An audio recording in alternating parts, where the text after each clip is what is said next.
At Cornhusker Auto Center, bragging is not our style, but that doesn't mean our customers can't. Great people, easy transaction, went out of their way to help. Thank you. Amazing place to buy a vehicle. Great staff all around. I would recommend Cornhusker Auto to anyone. Time out! Welcome back to yet another episode of Timeout, where we will recap the second round of the NSAA state playoffs for Northeast and North Central Nebraska football teams. One of the top teams, though, in the statewide preseason rankings, though, is already out.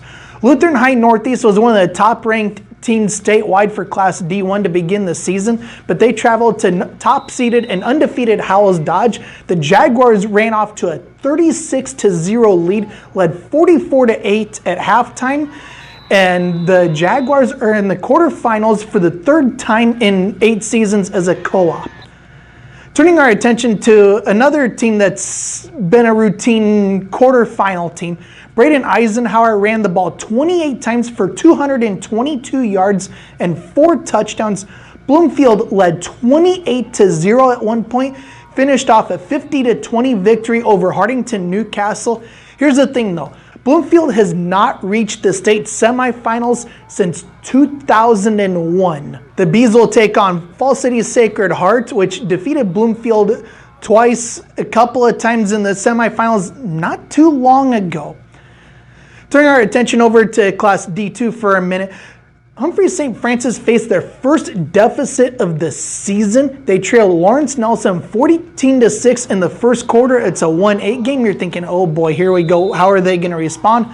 The Flyers responded exactly like a championship caliber team should respond.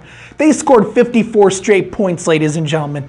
60-14 final to advance to the quarterfinals for the 10th time in the last 12 seasons. Defending champion Creighton led 24-6 late in the second quarter in their Class D1 second round game. Osceola High Plains, though, got a touchdown pass with 1 second left in the first half, and that started quite literally a storm for the visiting Storm Dogs. They went on a 40-8 scoring run to end the ball game. Creighton falls 46-32 to end its championship defense. Here's Coach Zach Kleeman. Our kids, they took lumps. We got a lower seed, but we knew we had potential. We got some talent. We just had to work and see how far it could take us. We knew we were going to have a tough road, a tough draw with these teams, but we were going to have to earn it no matter what. And like I said, hats off to the High Plains, Osceola High Plains team. They came very ready to play. They're great football teams. Turning our attention over to Friday night football games, maybe the biggest surprise in all of Class C1 this season was what happened at Bob Cunningham Field at Wayne State College. The Blue Devils of Wayne High knocked off previously undefeated Ashland Greenwood 28-13. And what's even more impressive about this game, it is the first time in school history that Wayne High School has won 2 playoff games in the same season. A huge win.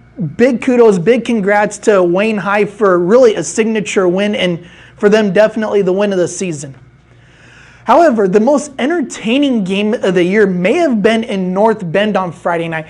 Bancroft-Rosalie Lyons-Decatur somehow, someway pulls out a 60-53 victory. Dylan Butler with a touchdown catch with 1 minute 51 seconds left in the game. Will Gatzmeyer runs in the 2-point conversion. BRLD will host a semifinal game.